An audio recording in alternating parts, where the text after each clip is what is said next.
yo te amo. Hoy vamos a hablar de lo que es la unidad y la armonía de la familia. Si nosotros no tenemos una buena comunicación, estas dos cosas, que es la armonía y la unidad, no va a ser posible. Entonces, como ya todos tienen el fundamento, que es importante que ese fundamento que ustedes tienen, no es solamente para tenerlo ahí engavetadito, aprendimos esto, es momento de acción. Es momento que la familia de Cristo hoy tiene que ser renovada y tiene que empezar a participar de todas estas bendiciones que el Señor ha traído. Dice la palabra que cuando más sabemos qué pasa, se nos demanda más. Entonces no pueden decir que cayeron por inocentes, que no sabían, que no lo estaban haciendo porque no sabían, porque ustedes tienen las herramientas, que hemos estado 2 semanas trabajando con estas herramientas de lo que es la familia. Si continuamos en las mismas condiciones, entonces estamos parados nosotros y le estamos diciendo al Espíritu Santo: yo soy el que mando, yo soy el que digo, y mi familia se dirige a mi manera.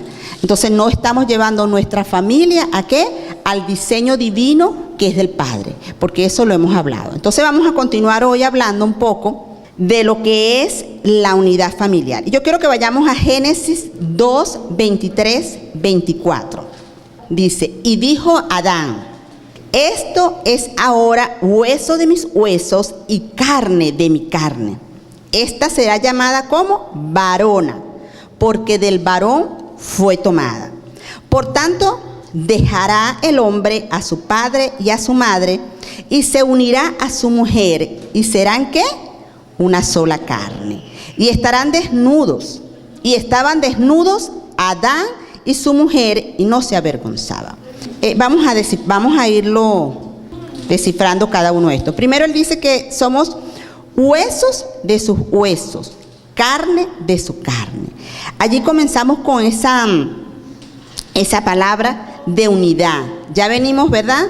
Uno del otro. Entonces, la unidad familiar, es importante que nosotros reconozcamos que la unidad del matrimonio debemos estar dispuestos primero a comprendernos a nosotros mismos, a buscar nuestro génesis, a buscar nuestro inicio, porque a veces decimos no hay unidad familiar, pero es que nosotros queremos que los demás nos comprendan, pero no queremos comprender a nadie. Tenemos que comenzar por nosotros mismos. Tenemos que comenzar a descifrar qué es lo que está pasando en mi vida.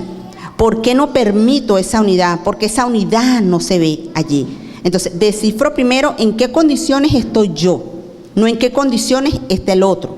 Porque nos gusta descifrar las condiciones en que está el otro. Pero mi condición, creemos nosotros que está perfecta. Entonces, para tener una buena unidad tengo que comenzar conmigo. Evaluar si realmente yo estoy unida a quien tengo que estar unida. ¿Y a quién tengo que estar unida? Al Padre. Si yo tengo una unidad realmente con el Padre, es vertical. Y todo lo demás, ¿qué va a pasar? Vamos a tener unidad. Yo les explicaba lo que es la cruz. La cruz significa relación con Él. Y esto significa relación con los otros. Si yo tengo realmente una unidad con el Padre, lo que está a mi alrededor va a estar unido. Entonces, ¿cómo comenzamos primero? A revisarnos nosotros. ¿A qué más tenemos que comenzar nosotros? A estar dispuestos a aceptarnos cada uno de nosotros. A revisar cuáles son las fallas que nosotros tenemos. A no ser individualistas, porque yo soy perfecto, la imperfecta eres tú. O yo soy perfecto y el imperfecto eres tú. Tenemos que aprender a reconocer cuáles son nuestras debilidades. Si yo no reconozco cuáles son nuestras debilidades, la unidad familiar fracasa. Dice la palabra, y lo hablamos desde el principio, que nosotros fuimos llamados ¿a qué? A complementarnos como pareja. No a dividirnos, sino a complementarnos. Y les explicaba yo anteriormente que Dios hizo algo tan perfecto en la vida de nosotros, y yo les hablaba del cuerpo. Porque cuando hablamos de unidad, solamente hablamos de la unidad física. La unidad tiene que ser completa. La unidad tiene que ser en mente. La unidad tiene que ser en emociones. Yo les decía a ustedes que el Señor hizo algo tan perfecto con nosotros, que no importa el tamaño, pero el tronco va a ser igual. Esa unidad es perfecta y todos la llevamos a cabo perfecto. Pero la unidad que el Señor quiere no solamente es la unidad de cuerpo, es la unidad en todos los aspectos. Entonces, si no tenemos unidad, no vamos a tener armonía. Y estos son los dos temas que yo traigo en esta mañana. Si nosotros, la unidad está a un lado, por lo supuesto que la armonía no va a ser parte de nuestra familia. Y yo quiero que vayamos también, seguimos en Génesis, y dice la palabra en el 24, por lo tanto, dejará el hombre a su padre y a su madre, y se unirá a su mujer, y serán una sola carne. Recuérdense que al principio no había mujer, o sea, él los hizo mujer y hombre, pero a todos se le decía varón, ¿verdad? Varona y varona. Cuando él dice aquí, por esto el hombre, o sea, los dos dejarán padre y madre. Mire, Dios era tan perfecto que eso lo pensó. Adán y Eva no tenían mamá ni papá, pero él pensó en el futuro. Él pensó en la distorsión que podía traer cuando nosotros como suegros, porque yo soy suegra también, podíamos traer situaciones aquí a nuestros hijos. Por eso nosotros como padres tenemos que educar a nuestros hijos para que ellos aprendan a despegar, para que no seamos siempre nosotros ese paraguas para ellos, sino que ellos aprendan a estar solos. Es importante que las parejas nuevas puedan tener un tiempo solos, que puedan vivir solos, porque están empezando una vida. Eso de que estoy con mamá y con papá, no vamos a decir que no porque soy suegra. Si vemos que no le ponen la comida al hijo como es, nosotros nos molestamos. Mi hijo vivió conmigo mucho tiempo, vamos a decir 2 o 3 años, y yo estaba pendiente de todo. A lo mejor no hablaba, pero yo quería que mi hijo siguiera haciendo lo que yo le hacía. Y ya no es igual. Después entendí porque el Señor me habló a mí y me dijo, ustedes tienen que apartarse. Quizás Rafael no, pero yo sí. Yo estaba ahí. Entonces, es importante que el papá y la mamá les permitan a ellos, ¿qué? Salir, hacer su propio hogar, hacer su propia familia, y que no estemos nosotros allí de cobertura. Ellos dos van a hacer cobertura, y si tienen hijos, más todavía, porque si tienen hijos, bueno, los míos no tienen hijos, pero si tienen hijos empezamos, ¿por qué le pegaste? ¿Por qué le hiciste? Que el niño coma así. Mire, Dios es tan perfecto que Él sabía que 2 generaciones no podían estar juntas, porque mi generación tiene una manera de ser, pero la generación de mi hijo es otra. Y yo tengo que permitirle a él que viva la etapa que Dios quiere darle. Entonces, yo dije, excelente, el Señor hizo todo a la medida. ¿Adán tenía suegra o Eva? No tenía, ¿no? Pero él dijo, no, pero si yo no pongo esto aquí, ustedes van a ver, esos irán a vivir todos juntos, ¿y cómo será que al alboroto? Entonces yo prefiero ponerlo ya. Y dice muy bien aquí, dejará el hombre a padre y madre, y se unirá a su mujer, y serán, ¿qué? Una sola carne. Hermano, esto es importante que nosotros como padres lo aceptemos, y como padres ayudemos a nuestros hijos a volar, porque si no, si vemos que estos hijos no vuelan bien, la culpa es de nosotros, ¿oyeron? Porque nosotros fuimos los padres. Entonces a lo mejor vamos a tener remordimiento y cargos de conciencia, pero es que mi hijo no echa para adelante, pero yo tengo que ver qué pasó conmigo, porque ese es el producto que yo envié. La palabra también dice algo importante. Dice que los hijos no significa que cuando yo digo que dejarán padre y madre es que yo me olvidé de ellos. La palabra tiene un mandamiento importante que lo hemos leído aquí, que dice, honrarás a padre y madre. Ya después que estamos crecidos, porque esta es la ley de la vida, ya después que hemos crecido, tenemos nuestros hijos grandes, casi siempre nuestros padres, muchos de ellos vienen a vivir con nosotros, pero ya hemos pasado la etapa y ya ellos vienen a ser ahora cuidados ¿por quién?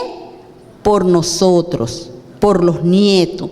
Esa es la honra que nosotros le debemos a nuestras madres y a nuestros padres. No puede ser un estorbo, tiene que ser una bendición. Entonces, pero cuando es una pareja joven, hermanos, de verdad tienen que aprender a estar solos. Nosotros como madres tenemos que hacernos un lado. Tampoco podemos como madres estar dirigiendo la vida de nuestros hermanos. Los problemas los tienen que solucionar ellos, mas no decimos que no podemos darle un consejo. Darle un consejo es una cosa y manipularlo es otra cosa. A veces queremos que tenemos títeres, hijo tienes que hacer esto o hija tienes que hacer esto. No, nosotros tenemos que dar es un consejo, mas no tenemos que dirigir la vida de esa nueva generación. Y dice también el 25, dice, y estaban desnudos Adán y su mujer, y no se avergonzaban. No van a creer que ustedes van a andar desnudos. Porque la palabra dice que Adán y Eva andaban desnudos. Aquí habla de la desnudez del corazón. Tenemos que aprender a ser, ¿qué? Sinceros. No sincericidas, sincero. Aprender a ser desnudos almáticamente, desnudos espiritualmente. Poder mostrarle a nuestras esposas y a nuestros esposos realmente quiénes somos, qué queremos. Porque a veces uno le dice al esposo, ¿pero por qué estás así? No, por nada. Y nosotros sabemos que hay una situación, pero ellos no nos quieren decir nada. Pero que no nos pregunten a nosotros, ¿qué te pasa? Sacamos rápido. Acuérdense que tenemos 20,000 palabras y ellos solamente tienen 7. Recordemos eso, ¿verdad? Que hablamos la semana pasada. Entonces, es importante que tengamos que exponer y que decir lo que sentimos, porque ninguno de los dos es adivino. Entonces, la comunicación es consecuencia de esa verdadera unidad y de esa verdadera armonía en la familia. Entonces, cuando se dice que andaban desnudos era porque ellos no tenían vergüenza. Ellos tuvieron vergüenza después que ¿qué? Que pecaron.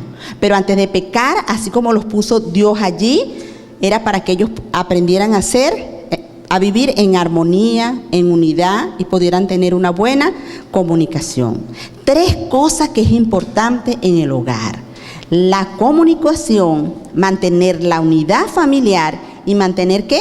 La armonía. Si hay buena comunicación, va a haber unidad. Y si hay unidad, ¿qué va a haber? Armonía.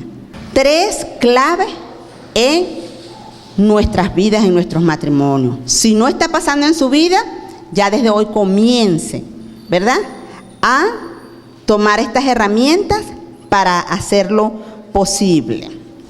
Vamos a hablar de esa armonía. Para que haya armonía, y le traje estos consejos, ¿no?, porque el Señor lo daba, y decía que nosotros como padres debemos ser primero ejemplo, debemos instruir y debemos corregir.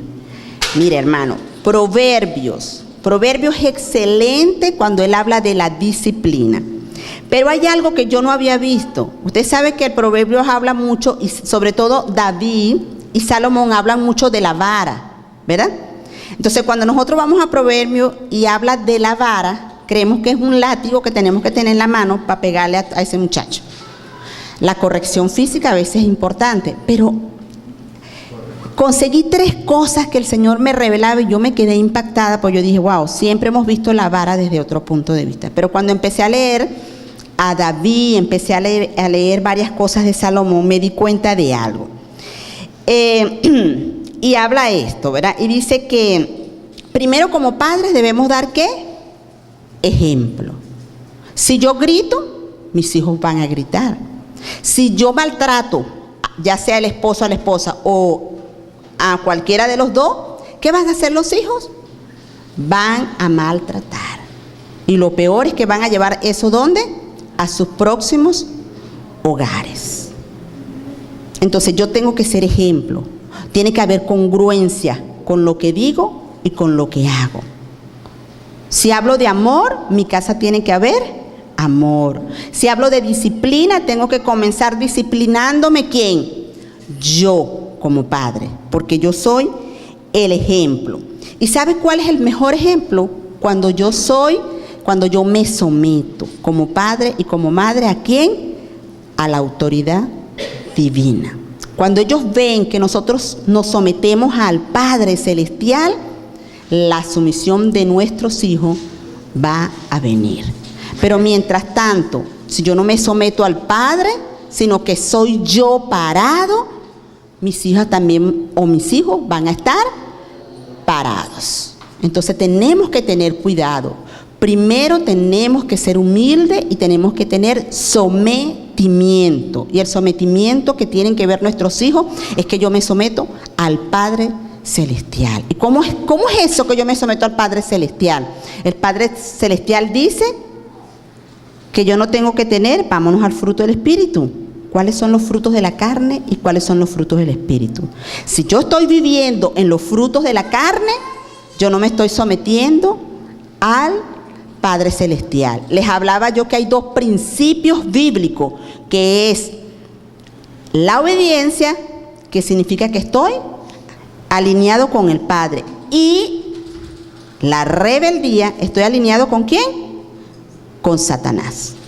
Entonces, si yo no cumplo con esto, mis hijos tampoco van a tener sometimiento. Entonces, tenemos que conducir una vida cristocéntrica. Pero les quiero hablar un poco, esto estoy hablando de los padres, ¿no? Pero les quiero hablar un poco de lo que aprendí de la vara, ¿no?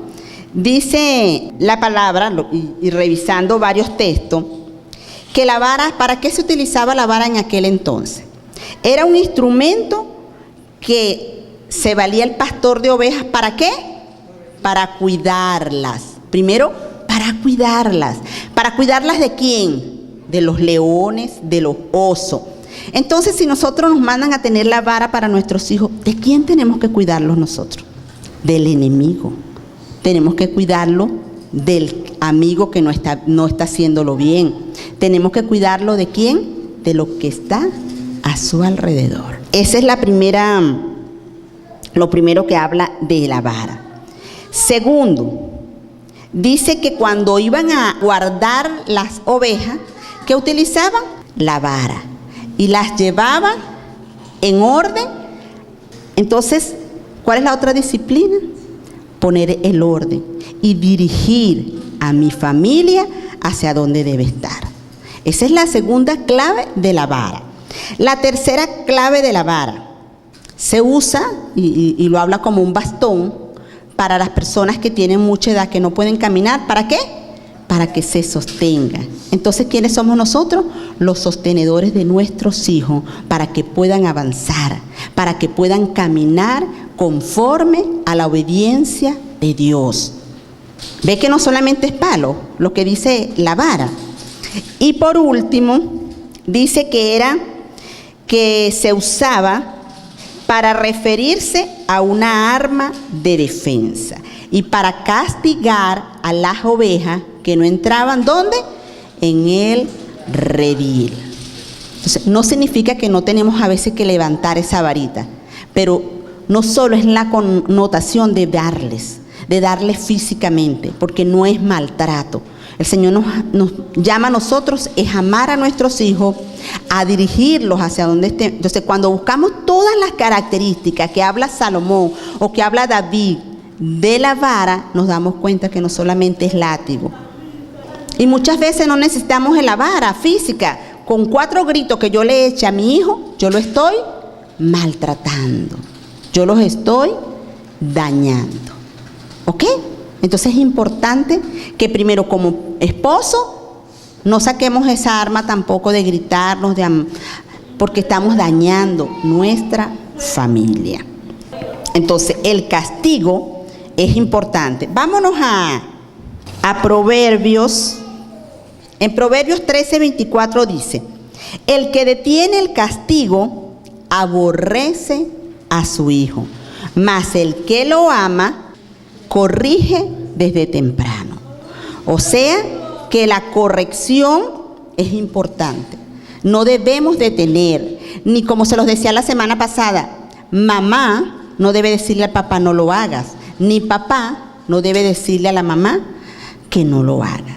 Deben unirse ellos, porque desde el principio habla de la unidad.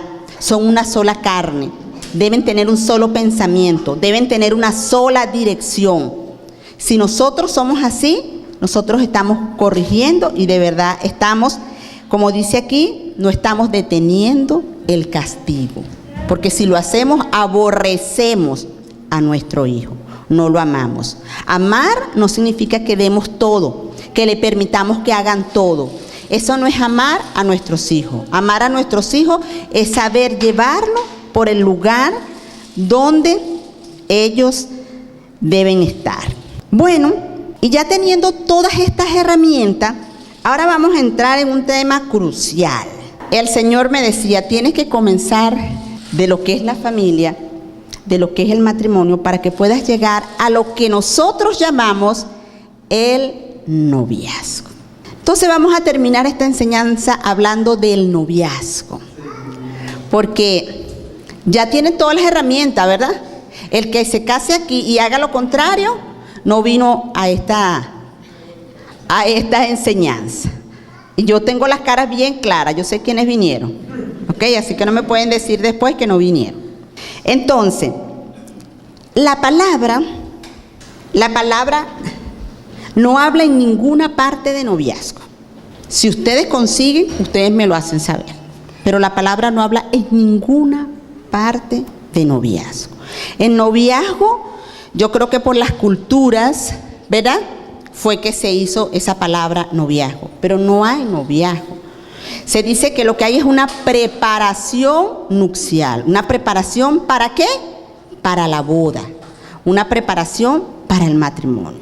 Pero como estamos viviendo en este mundo y sabemos que hay emociones en nuestros hijos, entonces vamos a explicar lo que sería en este tiempo el noviazgo, pero según la palabra. Una de las cosas que me decía esto, que anoté por aquí, es que ese tiempo previo es un tiempo para conocerse, es un tiempo de comunicación, no es un tiempo para otra cosa. Ese es el tiempo, el preámbulo, pues antes de llegar al matrimonio. Pero bíblicamente, lo voy a dejar claro, bíblicamente no hay noviazgo, hay preparación nupcial, preparación para el matrimonio, no hay noviazgo. Entonces, tenemos hijos y tenemos que permitirles ese tiempo como padres para evitar que vayan a suceder otras cosas. Entonces yo quiero leerles un poco lo que coloqué por aquí. Primero, es un tiempo para conocer a la pareja, ¿verdad?, a esa otra persona. Es un tiempo para conocer y saber comunicarnos. Nosotros hablamos de la comunicación. Si nosotros en este tiempo previo vemos que no hay una buena comunicación, nosotros tenemos que sacudir nuestros pies y salir de esa relación. Porque si así es, antes de casarnos, cuando nos casemos, ustedes se imaginan todo lo que va a pasar. Lo otro es que yo tengo que preguntarme, Señor, ¿estoy preparado para esta relación? Señor, ¿tú apruebas esta relación? Señor, ¿mis padres están de acuerdo con esta relación? Nosotros tenemos que hacernos algunas preguntas. Pero lo primero es, Señor, ¿tú estás de acuerdo con esta relación? El Señor nos va a dar a nosotros la respuesta. Porque a veces abortamos las cosas y hacemos las cosas a nuestra manera. Segundo, por aquí dice, ¿verdad?, que durante el noviazgo, yo les traje acá unos consejos para esa etapa que, bueno, no podemos decirles que no, pero aquí les traje unos consejos. Y el primer consejo que traigo para los jóvenes y los no más jóvenes que aún no se hayan casado, es que primero tienen que hacer un compromiso de pureza. De pureza. Primera de Corintios 6:18. Entonces dice, bien lejos de ¿dónde? De la fornicación. Entonces tenemos que tener pureza. Por eso que Santiago dice que ¿qué? En Santiago 4:7 dice que tenemos que huir. ¿De quién vamos a huir? Del enemigo. Porque Él es el que nos pone a nosotros todas estas cosas. Entonces, el primer consejo que te doy, hermano, haya pureza. Mire, la pureza comienza con no estar solo. Si estamos solos, el enemigo es astuto. Mire, en el carro, en la casa, en el parque, donde sea, la soledad de dos personas de sexo opuesto que se gusten trae consecuencias. Y si queremos llegar de verdad puras al matrimonio, tenemos que mantener eso. Dice la palabra que cuando nos unimos a una persona, somos una sola carne. Si usted se une hoy con un novio y mañana se une con otro y pasado se une con otro, ¿cuántas carnes se unieron? Sí, vámonos bíblicamente. ¿Cuántas carnes se unieron? Y todas esas carnes yo las voy a unir con el que me casé. Esto es bíblico, esto no se lo estoy diciendo Maribel, esto es bíblico. Si yo me uno a una persona, ¿soy qué? Una sola carne. Entonces, si yo me uno con 3 novios, ¿cuántas carnes me estoy uniendo? Y me caso con el último, llevo 3 carnes encima, más la de él son 4. Entonces me estoy llevando todo lo que recogí, porque almáticamente recojo cosas cuando yo me uno con una persona. No sé si les gustará o no les gustará, pero esto es bíblico. Esto lo dice la palabra de Dios. Por eso tenemos que mantenernos. No, y es que no, si nosotros nos vamos a casar. Usted no sabe si se va a casar. Porque si usted comenzó una relación muy joven, a lo mejor usted no se va a casar con esa persona. A lo mejor sí, porque es el hombre que Dios puso para usted. Pero si no es, y me acuesto con él, y fornico, ya ese no es. Viene el segundo, viene el tercero. Tenemos que tener cuidado y tenemos que llegar puros al matrimonio. Las que ya han tenido esta situación, que quizás se le han entregado a alguien, bueno, pídanle a Dios, porque Dios, mire, Dios tiene un limpiador excelente, que es el arrepentimiento, para que puedan estar otra vez en santidad y puedan estar puras de corazón cuando se les entreguen a esa persona que va a ser sus esposos. No se sientan culpables, no se den ahorita con un estoy mal, estoy sucia. No, cuando yo me arrepiento de lo que he hecho, pero tampoco es que me voy a acostar hoy, mañana, pasado y todos los días me voy a estar arrepintiendo, porque eso entra ¿en qué? En rebeldía. Y ya el Señor sabe de que tú ya conoces la verdad y va a demandar de ti. Pero si tú no sabías esto y lo estás escuchando hoy, ve a tu tiempo personal, pídele al Señor que te limpie. De hecho, en la oración decimos que nos limpie con un hisopo en lo más profundo de nuestro corazón y que nos haga otra vez blancos de pureza del corazón. Y de ahí salgo libre a poder tener una relación ya no almática, sino una relación que Dios quiere poner y poder vivir una vida a plenitud, un matrimonio en obediencia, un matrimonio en comunicación, un matrimonio en unidad y un matrimonio en armonía. Esto es bíblico, esto no lo dijo la pastora Maribel. No es que después, mira, acuérdate lo que dijo la pastora Maribel. No, esto lo dijo la palabra. Les estoy hablando por la palabra. Continúo.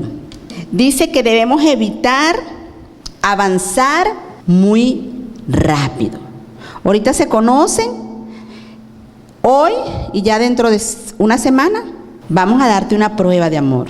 Entonces las relaciones no es para andar rápido, las relaciones es para conocernos, las relaciones es para que realmente nosotros podamos mostrarle a esas personas que el que está dentro de nosotros es un Dios vivo, es un Dios puro. Entonces la relación no es que me conocí yo hoy y ya mañana, si se va a casar al día siguiente no hay problema, lo conoce hoy, se casa y va en pureza y hace que se consuma ese matrimonio. ¿Qué otra cosa es?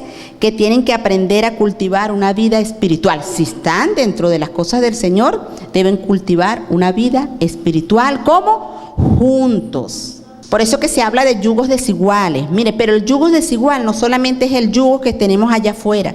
El yugo desigual lo podemos tener dentro de las congregaciones. Porque si yo realmente soy espiritual y busco a Dios de corazón, pero mi hermanito que está en la iglesia, que a mí me gusta, no busca a Dios de corazón, ¿ustedes creen que hay un yugo igual? Hay un yugo desigual. O sea que el yugo desigual no lo vamos a conseguir solamente allá afuera, lo podemos conseguir dentro de las congregaciones. Señales de alerta. Aquí hay unas señales de alerta. Tenemos que saber qué vamos a hablar, porque si yo tengo un amigo o un novio, como llamamos ahora, y empiezo a hablar puro de sexo, esta es una señal ¿de qué? De alerta. ¿Qué otra cosa? Si tengo dudas, es que te tiene otra, es que ella tiene otro, esa es una señal de alerta, cuando no hay confianza. Ahora, mire, el que está agarrando esta es Valentino, está agarrando esta enseñanza al pie de la letra. Y segundo, avanzar ¿a qué? A cosas sexuales. Yo traje 10 mandamientos, ¿verdad? 10 mandamientos que debemos cumplir como novios, como parejas que nos estamos conociendo. Entonces voy con el primer mandamiento. Quizás a muchos no les va a gustar. El primer mandamiento dice: amarás a Dios más que ¿qué? Que tu pareja. Dice la palabra que amamos primero ¿a quién? A Dios más que todo. Y si nosotros amamos a Dios, dice la palabra que nos amemos a nosotros y amemos a los demás como a nosotros mismos. Entonces, si yo me amo, yo primero debo amar a Dios. Entonces, yo a mi pareja o a mi novio tengo que decirle: yo primero amo ¿a quién? A Dios. Y no por eso estoy dejando de amar. Cuidado, se le cae eso al bebé. El noviazgo tiene una meta. ¿Y la meta cuál es? El matrimonio. Ese es el segundo mandamiento. El tercer mandamiento: no fornicarás. Nada de lo que estoy diciendo no es bíblico. Todo es bíblico. El cuarto mandamiento: eviten estar a solas. Quinto mandamiento: muestren respeto mutuo el uno por el otro. Sexto mandamiento: evitar temas que no nos edifican. Y el matrimonio tiene esos temas, lo que no nos edifica no debemos hacerlo, pero sí tenemos que aprender que si yo estoy en un noviazgo y pienso, porque ese es el futuro, debo saber comunicarme con mi pareja, debo tener planes donde nos involucren a los dos. Debo tener metas de dejar a padre y madre, de no vivir con papá y con mamá. Debo tener metas y planes de lo que yo quiero en la vida. ¿Cuántos hijos? Para esto es el matrimonio. El matrimonio no es una cosa y tenemos que aprender a ser reales, a no ser mentirosos. Porque quizás los hombres le muestran una cara a las novias de una manera que casi tienen una cosita aquí. Y las mujeres le muestran una cara a los hombres que tienen otra cosita aquí. ¿Tú sabes lavar? Sí, excelente. Y en la casa no lavan un plato. ¿Tú sabes fregar? No, eso, bueno, le hacen así rechina de lo limpio. Hermanos, nosotros como madres tenemos que preparar a nuestros hijos para esa función. Entonces tenemos que aprender a ser verdaderos. El otro mandamiento, el séptimo: ahorrar dinero. Si es el novio, ahorrar dinero para sacar cuando va a salir, que sea él el que pague y no la mujer la que pague. ¿Ok? Entonces tenemos que ahorrar dinero. No quiere decir que los dos podamos colaborar, pero el hombre debe ser, porque si vamos a un lugar y yo siempre soy la que pago, ¿qué puedo esperar de esa pareja que tengo? Que siempre lo voy a mantener. Mire, si usted no hacía esto, el hombre no actuaba como cabeza de hogar, no sostenía a su familia, ya hoy se te demanda, eres el cabeza de hogar y tienes que sostener a tu familia. No significa que la mujer, yo trabajé toda mi vida y no significa que no trabajemos, pero ¿qué hacemos? Unimos esfuerzos para hacer las cosas, es unir esfuerzo. Pero el hombre tiene la batuta de la casa. Entonces ya desde novio tenemos que saber que es así. No decirle al novio: no, tranquilo, yo trabajo. No importa que tú no trabajes, yo quiero que te quedes en la casa. Ajá. El número 8, es importante que cada persona que tiene un novio busque un mentor, una persona adulta, una persona madura que pueda orientarlos en este camino del noviazgo. 9, debemos aprender que cuando estamos en noviazgo debemos conocer las familias. Si no conocemos la familia, no, tranquilo, yo no voy para tu casa, no, mejor no, porque tu mamá, tú sabes, bueno, salga corriendo yo porque ese no quiere nada bueno con usted. Cuando mi hijo me dijo: tengo novia, él no me dijo que fuera a conocer la familia. Yo la próxima semana le dije a mi esposo: vamos para la playa que vamos a conocer la familia de mi hijo. Y fui a conocer la familia de mi hijo, que iba a ser su familia. Y fui hasta allá, llegué hasta allá y los conocí. Gracias al Señor que eran cristianos también. Y yo dije: ¡guau! Porque tenemos que conocer su entorno. Y ellos no vinieron a conocernos, pero nosotros sí fuimos a conocernos. Y después, bueno, entablamos una buena relación de familia. Porque es importante. Mire, usted no se va a casar nada más con el hombre, o usted no se va a casar nada más con la mujer. Usted se casa con las familias. Se casa con el papá, con la mamá, con la abuela, con todo lo de la casa. Nos casamos con las familias. Por eso es importante que nos conozcamos. Y nosotros como padres que aprendamos a conocer al muchacho y a la muchacha, a pasar tiempo, porque nosotros vamos a hacer de instrucción, si es el varón, de instrucción para la hembra, para que ellas también puedan fomentar un buen hogar. Y si son los padres, con el novio, para fomentar lo que quiere para sus hijas. Entonces es importante las buenas relaciones, la comunicación, que fue lo que hablamos al principio. Por eso que Dios dijo, al final tú vas a hablar del noviazgo, porque ya tienen todas las herramientas. Y por último, debemos tener expectativas claras. ¿Qué queremos del matrimonio? ¿Qué esperamos de esa mujer? ¿Qué esperamos de ese hombre? Reconociendo y sabiendo que el centro de esa relación es uno solo. ¿Y quién es el centro de esa relación? Dios. Porque dice que cordón de 3 dobleces, ¿qué? Nadie lo rompe. Si somos nosotros dos solos, cualquiera de los dos se puede caer, el otro lo ayuda, pero no hay el tercero que me levanta y que me da ese empujón para que yo siga adelante. El empujón me lo da el enemigo para que vaya al abogado y ¿qué? Y me divorcie. Entonces, hermanos, de verdad culminamos. Espero que les haya gustado, les haya agradado esta enseñanza, pero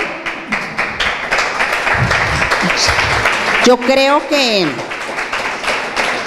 el Señor está hablando de familia. ¿Y por qué está hablando de familia? Porque quiere familias restauradas, porque quiere familias que les sirva, porque quiere que las familias que van a nacer de ahora en adelante sean familias donde el tercero sea Él, familias fortalecidas en Cristo. Y las que no tenían las familias fortalecidas en Cristo tienen las herramientas para llegar a su casa, para sentarse con su esposa, para sentarse con sus hijos y decirle, vamos a levantar nuestra familia de cero. Vamos a unir esfuerzo.